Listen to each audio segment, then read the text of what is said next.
Google അവതരിപ്പിച്ച പുതിയ Gemini എന്ന് പറയുന്നത് എല്ലാ മേഖലയിലും ChatGPT 4നെ മറികടക്കുന്ന ബെഞ്ച് മാർക്കാണ് നമുക്ക് ഇവിടെ കാണാൻ കഴിയുന്നത്. 3 വേരിയേഷൻ ആയിട്ടാണ് ഇത് വരുന്നത്. അൾട്ര എന്ന് പറയുന്നത് ഏറ്റവും പവർഫുൾ ആയത്, ജനറൽ ആയിട്ട് വരുന്നത് പ്രോ ആണ്.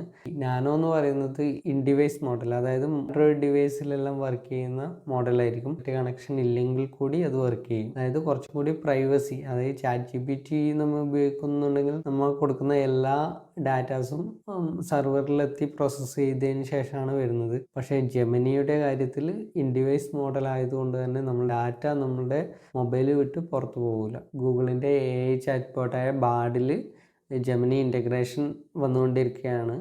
ബാഡ് എടുത്തു കഴിഞ്ഞാൽ നിങ്ങൾക്ക് ടോപ്പിൽ കാണാം ലേറ്റസ്റ്റ് അപ്ഡേറ്റിൽ ജെമിനി ഇൻ്റഗ്രേറ്റഡ് എന്ന് പറഞ്ഞിട്ട്. deepmind.google.com പോയാൽ ജെമിനിയുടെ ബെഞ്ച് മാർക്കും സാമ്പിൾ വീഡിയോസും നിങ്ങൾക്ക് കാണാൻ സാധിക്കും.